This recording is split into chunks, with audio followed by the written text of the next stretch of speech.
Halo semua, perkenalkan nama saya Tabita Triana Florentina dari kelas 11 IPA 1. Pada kesempatan kali ini, saya akan menjelaskan tentang sistem ekskresi pada manusia. Di sini saya akan menjelaskan tentang hati dan kulit. Pertama-tama saya akan menjelaskan hati. Saya akan menjelaskan cara kerjanya, fungsinya, strukturnya, serta penyakit pada hati. Nah, pertama saya akan menjelaskan cara kerja pada hati. Hati berperan dalam proses ekskresi. Hati dapat menghasilkan empedu. Cairan empedu berasal dari sel darah merah yang telah mati. Setelah 120 hari lamanya, sel darah merah terpisah dari hemoglobin. Yang terjadi di hati, tepatnya di sel histiosit yang dihasilkan oleh empedu. Nah, fungsi hati adalah pertama menghancurkan sel darah merah yang tua. Fungsi hati itu sebenarnya ada banyak, tetapi yang paling utama adalah menghancurkan sel darah merah yang usianya sudah tua. Kemudian sisanya akan menjadi semacam pewarna coklat di feses kita. Yang kedua adalah menguraikan gas amonia. Fungsi lain dari organ hati adalah menguraikan metabolisme protein dari amonia menjadi urea. Amonia adalah gas berbahaya dari hati yang bisa diuraikan menjadi zat yang lebih aman, yaitu urea. Nah, yang ketiga adalah memproduksi kolesterol. Organ hati juga berperan dalam memproduksi kolesterol dan trigliserida serta protein pembawaannya agar bisa dialirkan ke dalam darah. Dan yang keempat adalah memproduksi albumin. Hati memproduksi protein seperti albumin. Fungsi albumin sendiri menjaga sirkulasi cairan dalam tubuh. Kalau ada masalah dalam fungsi hati, maka sirkulasi cairan dalam tubuh menjadi tidak baik.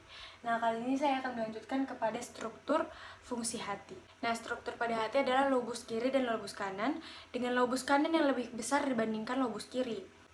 Yang kedua adalah lobulus hepar yang disusun oleh lobulus-lobulus kecil dan tersusun dalam kolom.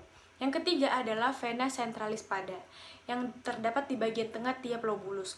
Vena ini bergabung menjadi vena yang lebih besar dan membentuk vena hepatica yang kemudian menuju ke dalam vena cava inferior.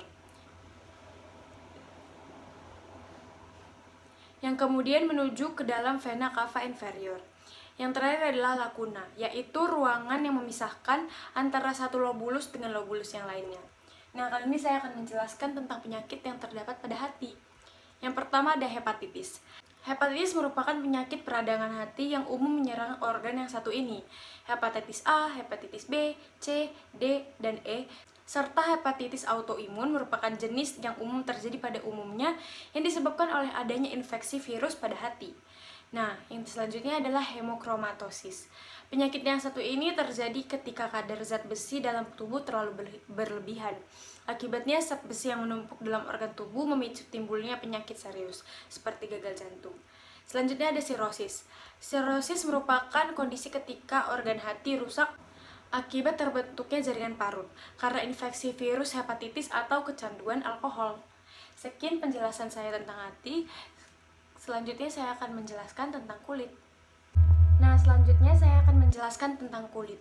Saya akan menjelaskan cara kerja kulit, fungsi kulit, struktur, serta penyakit pada kulit. Nah, kali ini saya akan menjelaskan cara kerja kulit terlebih dahulu. Rangsangan yang dapat diterima kulit berupa sentuhan panas, dingin, tekanan, dan nyeri. Nah, ketika kulit menerima rangsangan tersebut yang diterima oleh sel-sel reseptor, selanjutnya rangsangan itu diteruskan ke dalam otak melalui urat saraf. Oleh otak akan diolah, akibatnya kita merasakan ada sesuatu rangsangan. Otak pun memerintahkan tubuh untuk menanggapi rangsangan tersebut. Nah, selanjutnya fungsi pada kulit yaitu sebagai alat proteksi, sebagai alat ekskresi, sebagai indera peraba, pengatur suhu tubuh manusia, pembentuk pigmen, dan media penyambung tulang dan otot. Selanjutnya ada struktur pada kulit.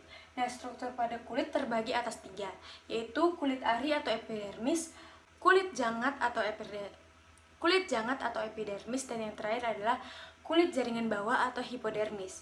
Yang selanjutnya ada beberapa penyakit pada kulit. Yang pertama ada eksip, kudis, kurap, bisul. Jerawat juga bisa menyerang pada kulit dan dapat disebut sebagai penyakit pada kulit. Sekian dari penjelasan sistem ekskresi pada manusia. Jika ada lebih kurang, saya mohon maaf. Terima kasih.